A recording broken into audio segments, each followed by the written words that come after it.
Hey everybody, welcome. Hi. Hi, everyone. Hello, hello. Thanks for being here. Hey everybody, welcome. It is session 3 of our holiday market vendor bootcamp. Welcome everybody. Really want to say thank you for those who have participated in the previous 2 sessions. Really enjoyed them.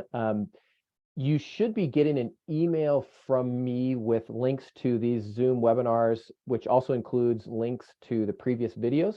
It's been really exciting to go onto YouTube and see already a number of those videos getting, quite a few views. So that's awesome. All that content is there for you. Let's go to the next slide, Ellen. Oh. As a reminder, all the sessions are being recorded so that folks who can't join us here during the lunch hour can view the content, and that's the same for today. So just a reminder about that. Go ahead, next slide. Also, RAIN could not do this work without the support of the partner organizations that make this possible. This is including the cities that you see listed there, our counties that provide funding, as well as government agencies, both at the state and federal level, as well as some nonprofit foundations. So thanks to all of those groups, and thank you to all of you entrepreneurs who have been a part of inviting us into communities and into counties. So thank you to you and to them. Next slide. So today's session, if you recall, today's session is all about designing a display that's going to help you make sales. It's going to help you draw the attention of customers that are going around the holiday market and help you tell your story, help you convert them. And I think, Ellen, I don't want to steal your thunder, but I think also today's conversation is also going to be about how your display at the market should and would be best if it echoes your sort of overall brand and overall identity. So I think that's going to be really exciting as well. Yeah, I wanted to tie that in. I thought it would be really good for today. It didn't make sense to me to do it without talking about branding, just as a graphic designer. So yeah. All right, next slide. So here's what we've done so far. Day 1, Zach and Robert went over how to tell your story, how to make a sale with kind of tips and tricks of that moment when people are just passing by and what do you say and that kind of a thing. Day 2, this is last Wednesday, we had a really interesting presentation from 3 different market managers. If you missed that one, I would highly recommend that you take a listen. I thought that they offered some really insightful points about how they run their markets and what they see as patterns of successful vendors. That's up on YouTube. Today is going to be focused on designing your perfect display.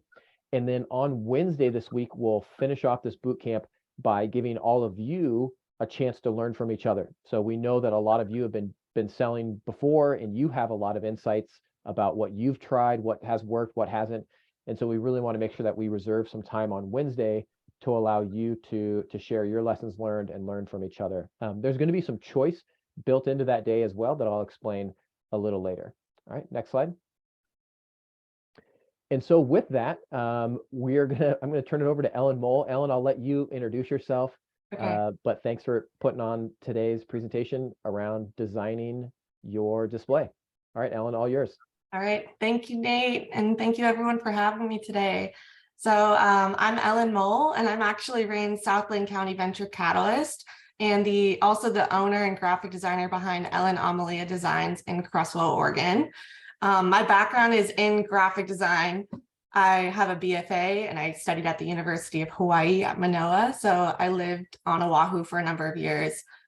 Basically, I opened my business a couple of years ago, but officially opened my storefront earlier this year.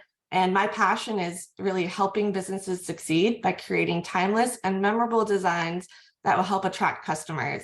So with that being said, my design studio specializes in graphic design, branding, web design, and social media. So over the years, I've had the pleasure of working with a variety of market vendors and small business owners on designing their marketing materials. In addition, I'm also an artist. I'm a fine artist, digital, and I do printmaking.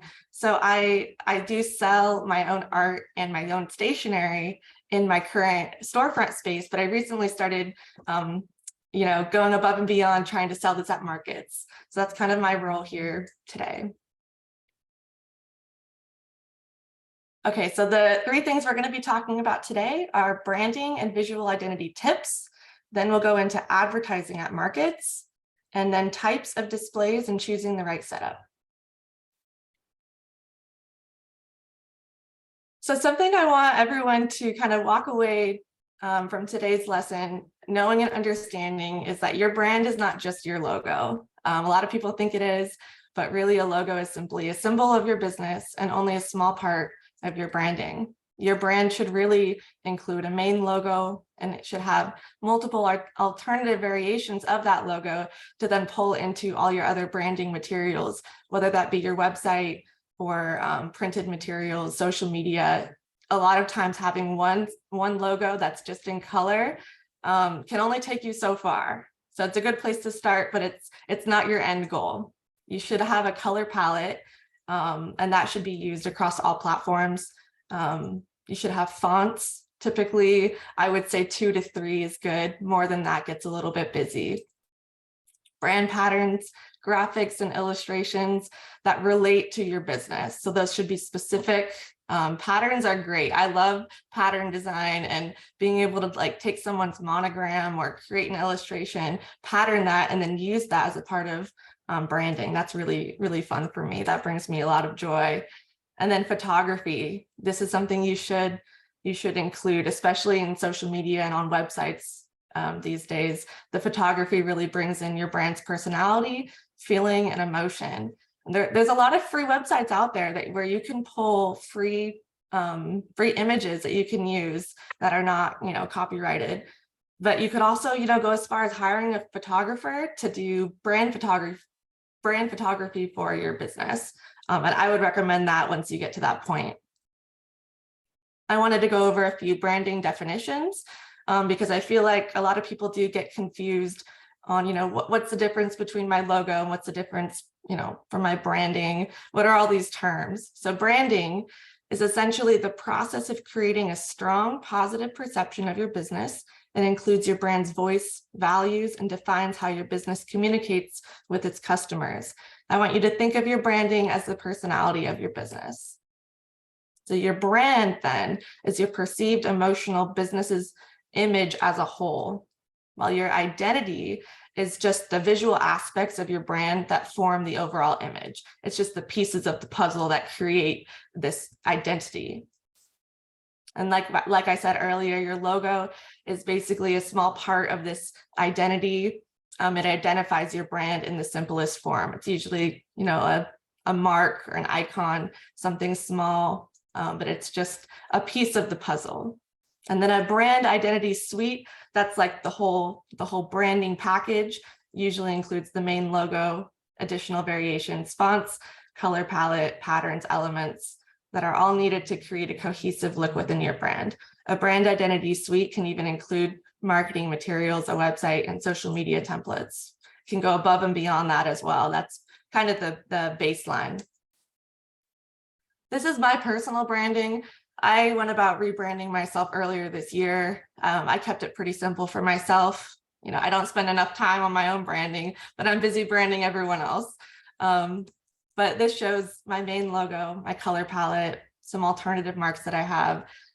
It has my typography. I personally use 2 fonts for myself, one for headlines and titles, another for body copy, subtitles, all of that. And then the social media, that was kind of me playing with how I wanted to lay everything out, what I wanted things to look like cohesively. And then this is my business card. So you can kind of see I'm starting to pull in my color scheme, how I'm using that on business cards, as well as on my A-frame sign that I have outside of my business daily, which I actually use at my markets too, by the way. It's a great thing to have. So something else about branding that I really love is, helping people understand that the brand isn't just about your digital or your printed materials. It's really cool when I see a business take their branding and pull it into their space physically in interior design. And so I tried to do that with my own personal business. This is just my small office that I have. This is where I work. than actually where I'm sitting now. So I was able to pull in kind of my turquoise color, my navy blue and golds. And so I just wanted to show you guys that. Hey, So Ellyn, next, Ellyn, yeah. before you move on, do you have maybe an example of how you have used patterns? There's a question about patterns. I think that's interesting. Is there something you could show or talk a little bit more about patterns in design? Yeah, so patterns are really cool. So like, let's say we had, actually I did it recently. So do you guys see how my circle mark right here on the right, bottom right, it has my monogram, the E and the A. So something really simple you could do with just the E and the A that I've done for myself, that I took that E and A and I patterned it. I did it on like a navy background, and then I made the E and the A super light, so it's kind of faint. And I patterned that across, an entire artboard. And I can then use that on tissue paper. I could put that on like wrapping paper for my business. You can use it behind, like in the background as, like a textural element behind text. So you can pull that through in a lot of different ways. Does that help? Yeah, it's almost like you'd kind of create you'd repeat that Yeah, same repeat. kind of like a Exactly. checkerboard kind of look or something like that. Yeah, Okay. repeating pattern. I probably Think should of have pulled in think of some. Louis Vuitton. Yes, exactly. Yeah, you can use it on a bag line. Okay. Yeah, something really common that people are like small businesses are doing to like wrap up, their smaller goods is putting it on tissue paper. That's really big. But you could also do it as far as like on tape, like, branded tape to tape stuff together on stickers and yeah. The thing, just a quick point, the thing, guys, that I love the most about stuff like that is it's actually very, very inexpensive and is a huge value drive because it shows that you took the time and the forethought to come up with something creative like that, and it looks like a high-end type of brand. So you're able, through some of these decisions that you're making with your space, whether it's your brick and mortar or your vendor space, you're making those decisions because they can help your product derive more value. If you're clean and crisp and your branding is through and through, even though it might just be you look like $1 million organization. And I think that's important to building that value. Exactly. Thank you, Zach. That was great. Does that make sense, everyone? Anyone else have questions? Yeah. Thanks for asking that, Cindy. Thanks. Okay, moving forward, we want to be memorable and be consistent.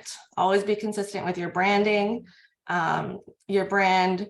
When someone thinks of your product, you really want them to think of your business first. Like if you're selling soaps or candles in your smaller town, it's like, how do you get your community to think of you first, to go to you when they want to buy, a candle or soap from like for a holiday season, like the season coming up.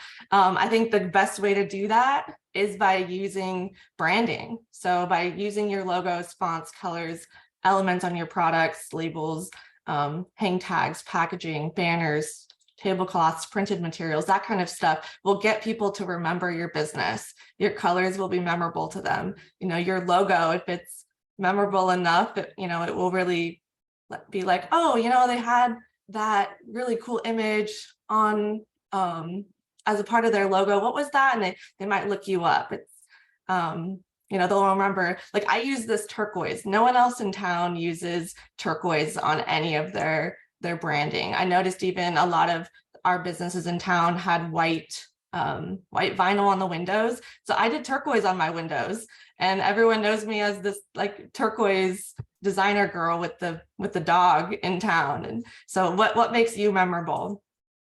And if you're cross promoting by putting your Instagram handles or links to your websites, you really want to make sure all of those things are also on brand and consistent with the rest of your marketing materials.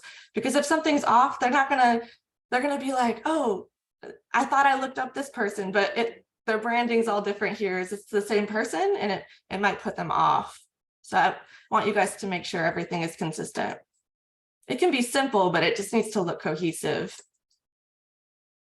So when you're trying to attract ideal customers, these are some questions that I think you should ask yourself as you're asking yourself, am I really attracting the right kind of people? So first, what are you selling?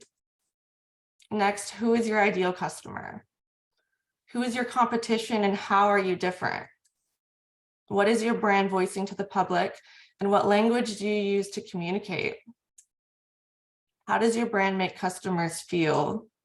How are you currently using your branding? And how do you think you can improve your visual branding? And these are all questions I want you guys to ask yourself. You can do this as homework, but I would recommend everyone that owns a business to really sit and do this. Even for me, as I was typing this out, I was thinking through these questions. It's good to reevaluate every once in a while. So advertising at markets. Some ways to really pull your branding through and create more visibility at your booths would include like custom tablecloths, putting your own logo, your own branding onto tablecloths, onto pop-up tents, onto table runners. Table runners are typically going to be more, they're going to be inexpensive in comparison to a tablecloth. That's a really easy way. Tabletop signs, something as simple as putting your logo in a frame on top of your table. Vinyl banners. Those could hang behind your tent behind you or above in some way next to you.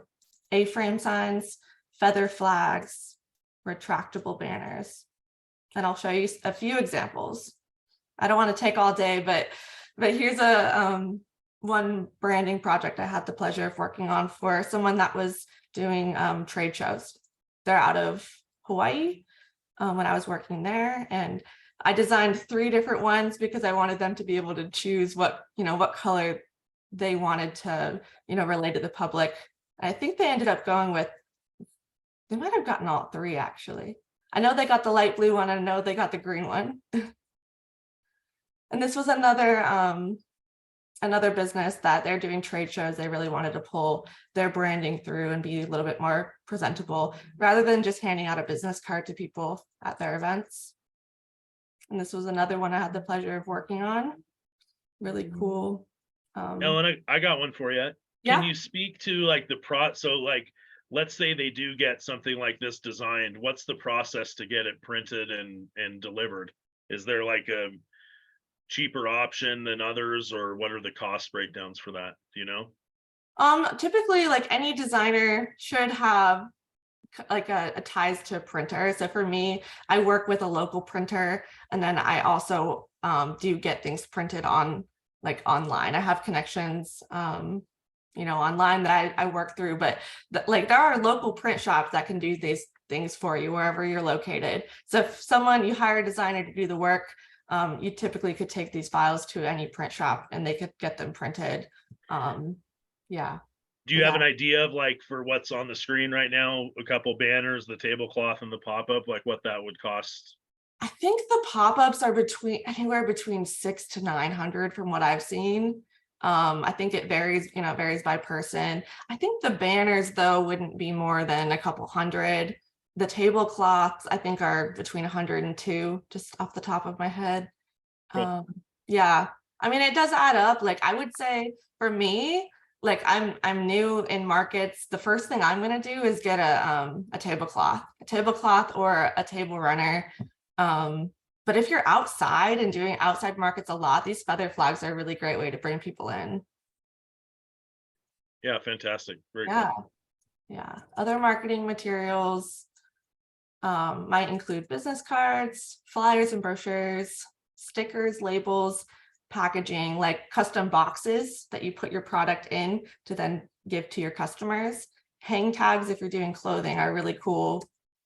Branded apparel and products. You could either sell branded apparel, or you could, Zach had mentioned this, I think in our last session, that you should be wearing, a shirt or some kind of sweatshirt with your branding on it. It does help you look more professional, or a hat or something would help.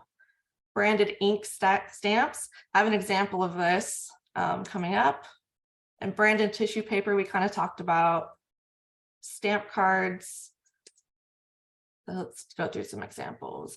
So this was, I'm only showing a couple examples here because I don't want to take all day, but this was a project I did for the Central Coast Wood Butcher, a woodworker in California.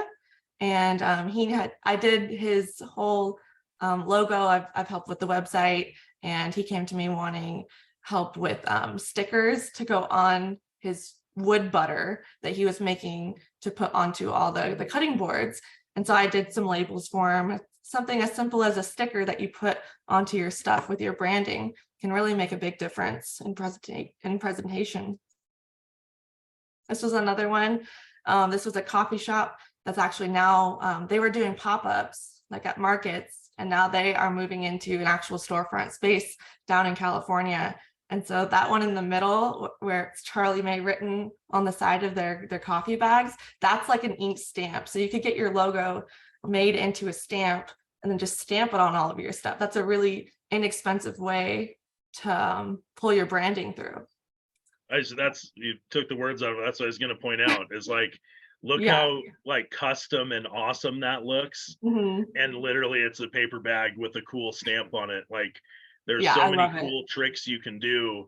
And again, like, if you're thinking about this, guys, from a standpoint of like, why are we making this stuff like this?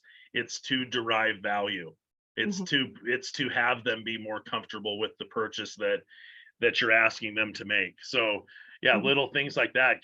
Don't be afraid of like marketing and packaging and things like that, because it can get insane. If you want a Apple iPhone box for your product, it's going to cost a ton of money, but there's little tricks like that that'll derive the same type of value. And again, it's just a rubber stamp on a paper bag, and it looks bespoke and really cool. So yeah, I love it. I love that they did that. Yeah, great example. Yeah. And then this was just part of like the branding package that we did for them. So I actually did this on a team with a couple other designers. We were all kind of collaborating with this client. But where I came in was I designed this, the flower with the coffee branch. I did this little illustration. And so you can see on the left how we're using, this is kind of a good idea with patterning, putting it in the background there. Do you see on the left? That's kind of a lighter green behind the dark green. That's a way you can pull branding through. You take that element, put it behind your stuff, and boom, now you have kind of a pattern behind stuff. It's pretty cool. Vendor displays. Okay, so we have types of displays. This is where it gets pretty fun. I'm going to be showing some different examples. So types of displays include, like, a lot of people use a single table. I think that's where most people start. But I'm going to show some different examples. So we have standing displays as well, and a combination between a table and a standing display. We have corner booths, island booths, perimeter booths, and props. I'm going to be showing as well. Zach might have some other, examples of different kinds of booths. So we'll see as we get through these. And choosing the best display for your business really depends on the amount of product, the type of products you're selling, how you want your customers to interact with your products. Okay, so this is an example of a single table. This is one of my local entrepreneurs. She sells soaps, and I loved how she's pulling her branding through. She had that banner right behind her. She doesn't have a custom tablecloth or anything, but she has, pretty simple labels with her logo on them. And then that banner, that really pulls through the branding pretty well. And I got her permission to use this because I just wanted to give her a little bit of a shout out. Zach, there's your vertical display. Yep. Right here too. Yeah. Vertical, go vertical, guys. Go vertical. Yep. I think that actually, speaking to that though too, see, can you go back one space or one page? Yeah. See how there's not a ton of inventory, guys? Like, she could lay all that out flat, right?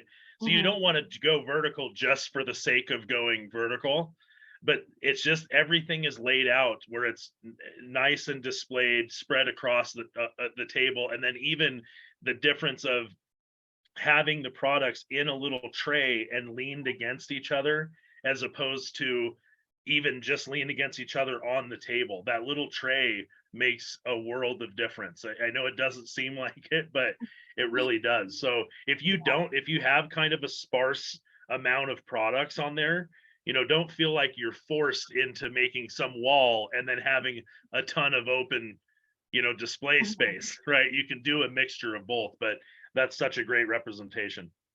Yeah, and like something about this display that I really like is the choice of the little vertical display that she's using is that, has that, it's like wooden, and she's using like basket woven elements in the wooden box. She's like a sustainable artist, so that's like eco-friendly, sustainable. Those are her terms that she's using. That's her brand language. So it makes sense to use that kind of material in her presentation as well. These are a little bit blurry, but I have an entrepreneur that sells candles here. Her name's Miranda, and she is awesome. She has since upgraded her display, which I wanted pictures of that, but she didn't have any of those. But this is where she started. If you guys see her around, she's amazing. She has full like vertical setups now on all of her tables, but she started here, and I think it was an amazing place to start. She was very vertical from the start. Was able to show all of her product, and it's simple and clean. I really appreciated what she did. Ellyn, you guys, those string lights too are $4 on Amazon, little battery pack, and that's something too that I love the vertical, but even having those little lights and stuff, anything. I mean, you guys, we're surrounded by being marketed to. Anything that sparkles catches people's eye. So keep that in mind. You don't have to break the bank and make some big lighting setup, but little things like that on your stand change like just a normal wooden stand into something that's a little more, like in this case, like mystical. It's cool. Yeah. Awesome. Ellyn, if I could jump in, Zach too, I'm wondering if you have thoughts on this, but I have a number of entrepreneurs who, sell individual products, but then they're also interested in this idea of creating sort of, gift packs or, bundling a few of them together. I'm thinking that there might be some smart design ways to do that, or I guess any thoughts on entrepreneurs who are considering trying to create sort of a sampler pack or something like that as a strategy? I mean, like looking at Miranda's stuff, her boxes here that are black on the left, I think like that's a missed opportunity in my design eye. Like at least put a logo on that. But to do a full custom box would be really, really cool. Yeah, you could design the inside, the outside. There's websites that like I could use to go get those printed. I could do the design and then have them printed. Pulling the color through on there, I think would be helpful. And tissue paper, tissue to wrap things. I love that too. I just was on a meeting with an entrepreneur, guys. This might be a good point too. Don't be tempted by like when you're doing a gift pack thing like that. A lot of people are like, oh, I want to make a sale or something like that. Raise your prices and then lower them for the sale. Don't make it cost yourself money, or if you do splurge on a box, build that into your cost.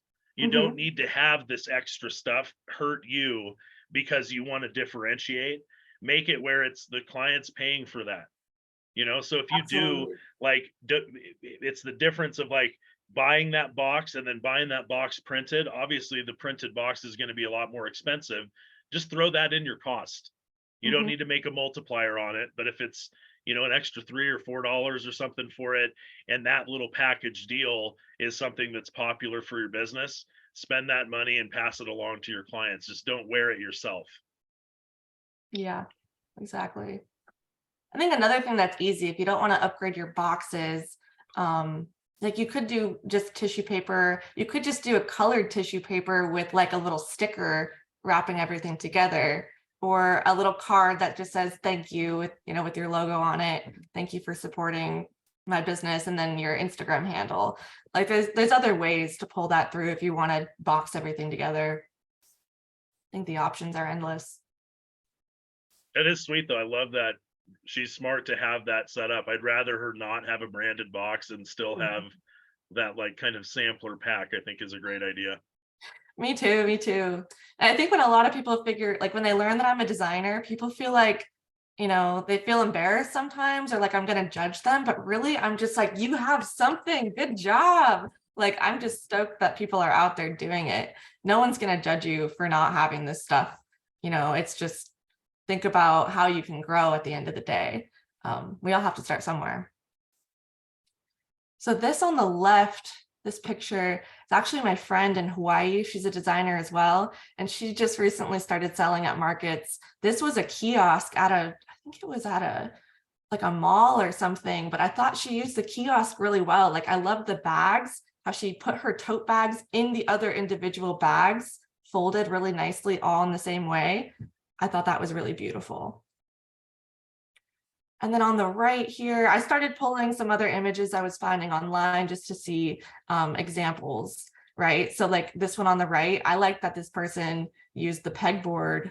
It's like it's hanging from, I don't even know, like a clothing rack or something, but it was really creative to put that behind a single table. I thought that was a great way to go vertical, put things back behind the table. One quick thing, Brittany just made a great point in the chat about using holiday bows and things like that for seasonal stuff. I think it's cool when you have, like, for instance, this stand on the right. How cool is it that you could put like a pumpkin for Halloween, you could put the bows and holiday stuff, and you're not changing your brand really. You're just adding that extra dressing on top. So great point, Brittany. Another awesome way to derive some value. Yeah, you could like tie some greenery up on the top there, wrap it around with some lights. I could see that. Yep. Great advice. Great point. Yeah, and these are just, some other examples of single table setups. Again, on the right, I really love because that's showing a sustainable brand, like by using those wood elements. It's very different than like the branding on the left with the jewelry. It's more, mid-century, it's kind of funky retro. They're just very, very different. Yeah, I love what branding can do. Standing displays is next. I think this is really, really cool. Just for me as an artist, wanting to show my own prints and stationery, my stuff is flat. So if you guys have flat stuff, going vertical might be the way, like in a standing display to show all of your stuff rather than on tables and figuring out how to stack things. But having like a stand-up display, I found some of these displays on Amazon, I think on Wayfair as well. If you do a Google search, you'll be able to find some different displays that won't break the bank. I think like even a wood one, that probably wouldn't be too hard to make by hand if you know someone or if you are pretty crafty. But just something to get your stuff standing, I think is a really great option. Then you don't have to sit down either. You're up in the action, you're standing up, talking to people. I really like this idea of standing displays. Zach, what do you guys think? Well, just wood pallets are such a great cheap backdrop that you can make these stands out of too. Haha. Boom. Yeah. I promise we didn't have that planned. No, we did not. Yep. Yeah. Very cool. I think it's cool. Like this one, they painted them. I wouldn't have thought to paint them, honestly, but like, they had that turquoise color in their logo. They just put their sign up there and then painted the pallets. That's brilliant and very cheap. You could find that material probably for free if you look hard enough on like Facebook Marketplace in the free section. Make sure too, though, and I don't know if you guys covered this, I wasn't in attendance for the Wednesday session, but when you are doing a display that's a little bit more like that's a pro display, make sure that the space is accommodating for that. I can imagine if you are out on the street, that looks like a big, huge wind sail. So you're going to make sure that things are tied down and, it's not going to fall on someone. So make sure to check with your market manager on things like that. But yeah, the pallets, cheap and easy. We have a couple of vendors that just they stack 2 pallets, put a board behind it, and then a couple of 2x4s to make it lean. I mean, super cheap. And I'm pretty sure they got the pallets for free. Go to your grocery store, they'll give you some. Yeah, exactly. That's a good point. I think if you're in an inside space, something like this one on the right would be easier to do without it blowing away, you know. Okay, so next we have corner booths. I just wanted to show two here. Like the one on the left looks like a more expensive kind of setup. You know, you'd probably have to buy those walls, create those in some way, but it's a little bit more high-end feeling as a brand. But the one on the right is also a corner booth, just has a very different, like more rustic setup with their pottery in there. And I love that they're using like the fruit crates. I see this a lot lately, and it's just a brilliant idea. Yeah, you could paint those too, just like the palettes we saw on the last page. You know, there's a lot that you could do to make this look not as rustic. So pulling like materials that you have around your house or that you could get for free at the grocery store, I think is a really great option for our market setups. Island booths. I couldn't find a lot of good examples of this, and Zach may be able to chime in to see if this is something that people are doing, but I think island booths could be a really great idea that is often missed. Like if you could take a table and put it in the center of your pop-up tent or your space and have like, you could have people walking around on every single side, you know. How would that work, Zach? So I have a couple of like woodworkers that make coffee tables and furniture. If you have something like that, guys, trying to jam it underneath a 10 by 10 foot tent and people be able to see it with the table and all that, it's too much. That you can almost make it look like, I like that for larger objects. Or like, for instance, I have an entrepreneur that does like taxidermy work. So for it, he could have something displayed where people can get like a 360-degree view of it to be able to like walk around. So I think that's great. I mean, for general purposes though, in my experience, like it was funny, Ellen, when you said like maybe I could speak to this is far more than I ever knew existed of styles of booths. Okay. I don't think I ever really broke it down like that. I would say having it where you can be versatile to the space that you're in is most important. Because if you look at all of these booths, if you have a wall panel, so you're going vertical, a table set up, you can kind of make all of them fit into whichever space that you have. Because very rarely, at least in my experience, are you going to be able to like pick necessarily the corner spot or where it would make sense for people to like come and walk into your space. So I think being adaptable to the event that you're doing is important. You know, whether you're primarily doing stuff inside or outside, start building your elements so that you can do all of these depending upon which circumstance kind of looks best. To me, this is like island booth. That's like bigger trade show, indoor type of thing, and larger products. You know, I do have some vendors that do have kind of walk-in booths. So they make like a horseshoe with their stuff in so people can like venture in. I like that as well, you know, but I think whatever you're doing, as long as you can kind of shift to your space, even look at this example here is perfect. Like you can transform that to an island thing by taking away the tent. You've got the vertical walls. You could add a table up as well. That stuff could be your backdrop, especially if you have like knives or things that are more expensive items, jewelry, for instance. Maybe you do want some of the stuff back behind your table on display where everyone's not touching it. You know, you sell antiques, for instance, you don't want everybody like, you know, handling all of your stuff. So maybe you use a wall like this behind. So having these different elements and then implementing them to the event that you're going on, I think is important. Yeah, I think I couldn't have said it better. That was great. I don't need to say anything else here. I think Zach covered it. Thank you, Zach. You guys, did anyone have any questions on any of this stuff that we're chatting about just while we're on it?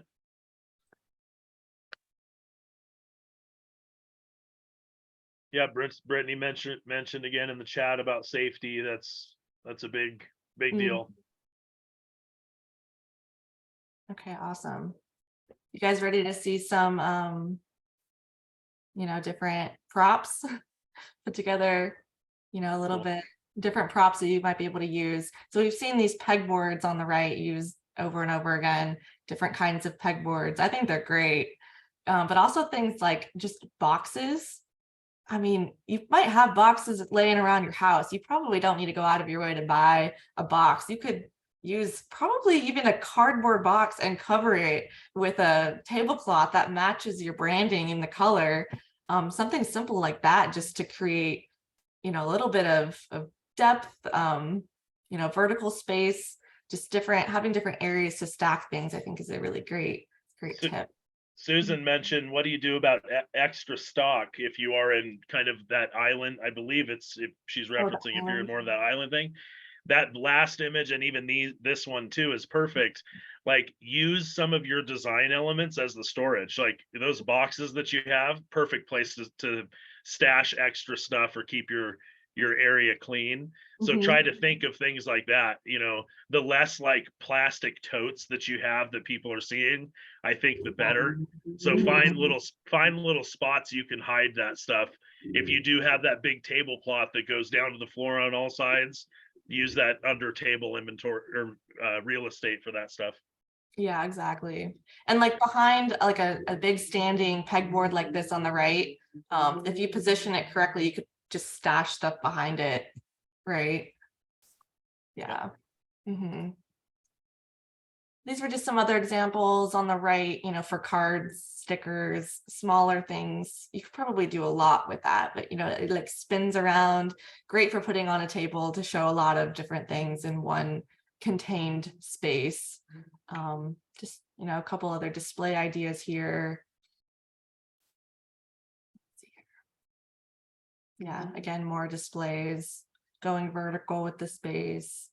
Did you mean to pick these like collapsible ones too? If you guys notice, all of these, I believe you can pull them apart and they lay flat. That's make sure you can fit your stuff in your vehicle.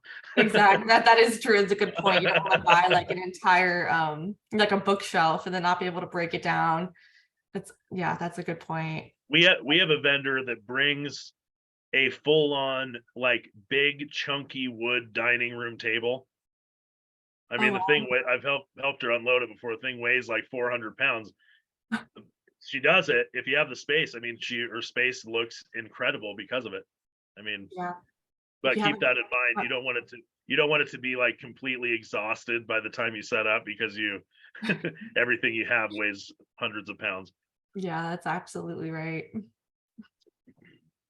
I think this is the last one I have, portable flooring. When I was doing a lot of research and ways to elevate the space, I'm like, what about the floor? I feel like it's a kind of a missed opportunity, just with branding or with just making yourself look a little bit, maybe like, have your stuff more together. It's like the floor, like you could totally do a carpet as well, but this portable flooring, like the one on the left, I don't think was very expensive. You do a Google search for like piece together flooring or portable flooring, but you'll find some examples, and I think it's a great way to elevate a space. Ellen, we had a question. Susan asked, what brand is the pick on the left? I think on the last slide. On the last slide, this one on the left. Oh, I don't know. Susan, do you want to clarify? This one on the left, I know I found on Etsy. Someone was selling like diagrams of like, so you could buy the kind of the plan for it and then you could go and make it. That was this one on the left that I saw. But there's other ones that are pre-built as well, like the one on the right, I think I found on Amazon. If that yes, left. Oh yeah, cool. Yeah, the one left on Etsy. Great. Yep, cool. Yeah, sweet. It was on Etsy. There's plans for it, but I think you could find some that are pretty close where you could actually buy the actual pieces of it.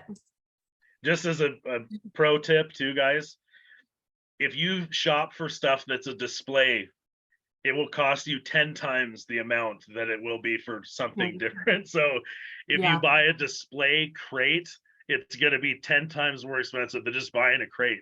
So be aware of that. I've ran into that before. I'm like, how is this much more? It's like, oh, because it was designed for a business to buy, so they charge a lot more for it.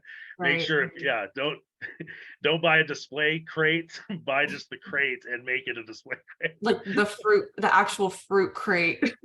Yes, right. You get, imagine people selling those for $40. You get them for the grocery store for free. So. Oh, I'm sure. Yeah. Well, that kind of concludes my presentation. I hope that was helpful for people, and hope you guys learned. Great job. Yeah, thank you. Thank you guys. Any questions? Yeah, let's open the floor up. What do you guys have? Brittany mentioned cleardisplays.com has some good tiered wood displays. Awesome. Good tip there, Brittany. Thank you. What was it called? Clearwood? Cleardisplays.com. Clear displays. I actually think I've been on that too. I have it. I love acrylic stuff too. I mean, it depends on what your branding is, but acrylic displays for items is fantastic. Looks good. Yeah, it definitely does. Just it depends probably, because if you're more of like a sustainable brand, that might not be the way. Might not be correct. Yeah. Yeah. Any questions? Anyone else?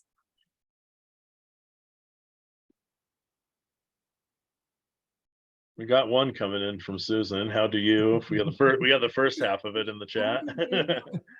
Okay. You guys feel free and unmute too. You don't need to keep it to chat. If you want to unmute and shout something out, feel free. Dante raised a hand. Dante? While Susan's typing, Dante, why don't you? Hey, everybody, can you hear me? We can. We got you loud and clear. Yes. Hey, so excellent presentation from a fellow graphic designer. Yes, thank you. Yeah, so it's really great. I just wanted to make sure you saw the chat message that I left, that a lot of the stuff that you presented, you could resell on your own through 4Over, which is a super trade printer, one of the largest in the country. Okay. Not to, overshadow your relationship with your printer, but a lot of that stuff you could sell directly. They even have a solution online where you could, for $99 a month, set up your own, kind of web to print store like a Vistaprint, and sell that stuff directly from a domain. And it's an additional website. But I started doing that type of work before it was actually computers back in 1977. Okay. So I've been brokering printing since like that time, and it's come a long way. So I think, and 4Over actually specializes in the trade. It's a trade printer, but they specialize in working with graphic designers. So I just thought I would tell you that. So in a lot of that grand format stuff you could do, like the tints and all of that, I do that stuff. So it's highly profitable. Awesome. Absolutely. That's great to know. Yeah, great tip. I have a couple comments on that too. When I do see a temptation with brands, and we brought this up too about like having hats and logo wear and all that type of stuff. Very tempting to want to have apparel and branding with things like that. And I think that's a smart move. But companies like this can handle it because you're not in the business of selling hats. Yeah. You're in the business of selling whatever product that you have. So you don't want, some of this growth to expand into low margin areas that take a lot of time. And companies like Dante pointed out can kind of offload that from you and still provide that. I know that Vistaprint had a version of that. There's a company called Custom Ink that does stuff for like fundraising and promotions. But yeah, great advice. I mean, I've found printers too. Like if you guys already have a canopy, for instance, there are printers that will print you a new canopy that you just take the cloth off of the one and install the new printed one. That is super cheap. Those are cheaper. In the $100 to $200 range, depending upon how many colors and what you're doing with your design. But there's ways that you can kind of slowly build on your stands as you go without breaking the bank.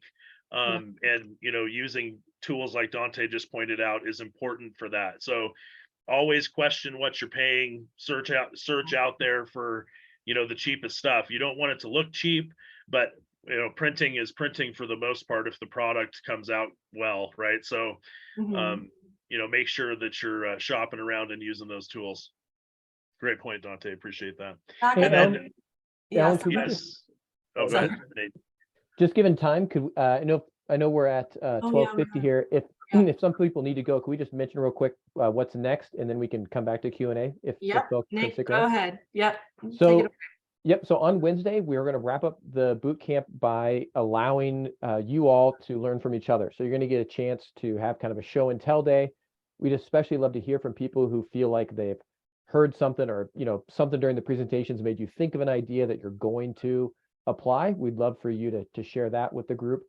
We'll be doing that in kind of some different breakout rooms. So if you go to the next slide, we're going to have a showroom where you're going to be talking about sort of the visual aspect of what you're doing. So if you have something that you've learned or something that you think others would benefit from hearing about that relates to your display, something in the kind of the visual elements, you can head to that room. Then we'll also have a tell room. This will be a room where you're talking about, sort of the verbal aspect of what you're doing, your brand story, how you might interact with people as they come by your booth. Again, head to this room if you have something to share, or if you're interested to get some ideas on how to be better in this aspect. And then we'll have a third room that'll be sort of like anything else, miscellaneous room, but you'll have a chance to bounce between these rooms. And then as a benefit, final slide here, we have some giveaways. We just designed these custom car visors that you can have on your car as you head to these events and be proud of the fact that you're an entrepreneur who makes it rain. And so we'll just be kind of rewarding people who bring something on Wednesday to show and tell. So that is on Wednesday at noon. Invite folks, even folks who haven't attended the previous sessions. These are all open, so people can come and participate on that. So thanks. That's on Wednesday. Fantastic. Awesome. All right. So feel free and stick around. Yep. Guys, we're gonna answer some more questions. Actually, Elise has a great one on deck. So feel free and sign off if you like. And then I'd like to tackle, guys, what Elise just asked. She said, thanks for the presentation. Less is more when it comes to how many of each products you have displayed, is less or more better when it comes to how many products you have displayed, or is it better to bulk the display up to avoid having to restock? That is such an awesome question. So there is a big mistake that I see. Products like, this isn't to single out Scentsy, for instance, but I see a lot of vendors that bring 900 Scentsy flavors out to their stand, and they have tons of inventory. I mean, it's like crazy how much stuff there is. From a sales standpoint, that is a bad thing to do. When you give people too much choice, they become into like almost a place where they have action paralysis. Like there's too many. I always use this as an example with, have you guys ever been to a cheesecake factory? Has there anyone ever eaten at that restaurant? It's crazy because the menu's like 30 pages long. I mean, you can get Chinese food and Indian food, American food. There's just like every choice. So no matter what you pick, there's always like, you'll see something else come out where you're like, oh, that looks great also. So you kind of are almost dissatisfied because it's too much for our brains to comprehend. So if you're just throwing everything out for the sake of the stand, like looking fuller, there's kind of a balance to that. You don't want it to just be, if you only have 4 products, to just have 4 products sitting out. So having a deep stock, especially if you're planning on selling a bunch of product, that's fine to do. So it's not necessarily one or the other that you want to not have restock, stocked up there, but you want to limit the choices that people have.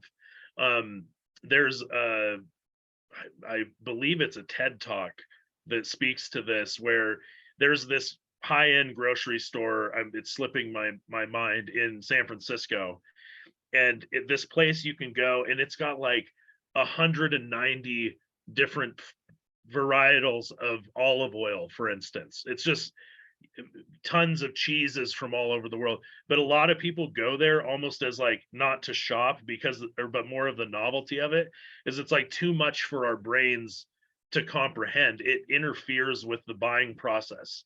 That's why companies like In-N-Out Burger are so successful in comparison to their counterparts with larger menu items. You go to In-N-Out Burger, do you want a single, a double? Do you want the fries and the shake? That's all that they have.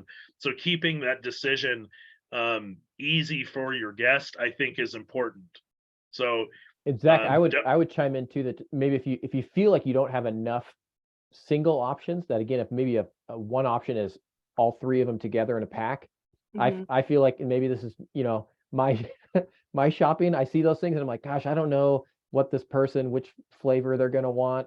I'll just like get all three of them and then let them choose. So I think there's buyers like me who you make the choice easier for us when you just give us a couple of them together. 100%. Well, and two guys, when you and I spoke to this a little bit in our first session, but as you're capturing these people, right? They're walking by your tent, you see them maybe glance, and you say, "Hey, what's up, guys? How are you doing? Thank you so much for coming to the event." And you start, you know, chatting them up. You can guide them to that as well, right? So if you have 4 or 5 different flavors, guys, here's the flavors that we offer. Here's our most popular. We actually have a little setup for people that are new to this as like a taste tester. This is our most popular if you haven't bought with us before. You're like walking them to that sale and making it easier for them. So again, to speak to Elisa's question, if you're going through a ton of product, have some stock on there. You know, you don't want to get it where it's like too little of stock, it looks depleted.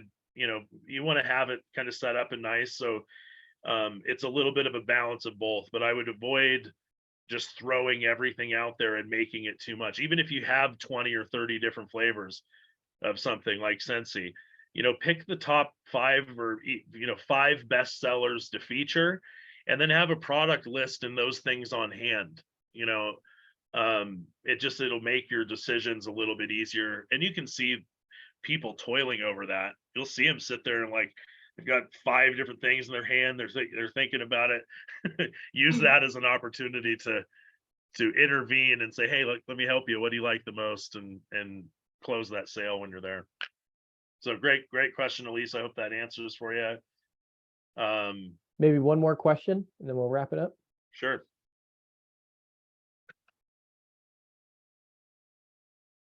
Oh, we got Joselito. How do you stand out from other vendors who are selling similar products, price points, etc.? Like what we're talking about today with your display, I think that's one of the big differentials. Like you can sell the difference between your product to someone that you're talking to, but one of the biggest way is through branding, through the stuff that we're talking about today. You know, let the personality of your business come through that branding. And just like how people have different personalities, even if you're selling the exact same product, right? I have multiple, not to keep going back to Scentsy, but I have multiple Scentsy vendors or Mary Kay vendors. They're all selling the exact same product, but who's merchandising them, you know, better? I mean, so I think getting creative with your space is going to be one of the big, just right off the bat, bang for your buck things that's going to differentiate you. Having that tissue paper with your logo patterned on it, having those stamps and some of those things, I really think are a huge value drive. You're going to pick up people they'll pick you just because of your packaging. For sure. I think too, it reminds me to say, you know, as a plug, reminds me too of our first session where Robert was talking about your personal story. Everyone's going to ask you, why are you doing this? How did you start? What, you know, so if you have an element, a prop or something that helps kind of start the conversation around that personal story that you have, that can be a differentiator as well, since we all have unique backgrounds and unique stories. Fantastic. All right. Gonna take a look at the chat. That branded tissue paper, probably cool. Good comments there. Find that online. All right. Thanks everybody. Again, hope to see you on Wednesday. Be thinking about things that you can share with others. Thanks everybody for spending your lunch hour with us. Appreciate it. Have a great rest of your week. Thanks, guys. Thanks, everyone. Hope it was helpful.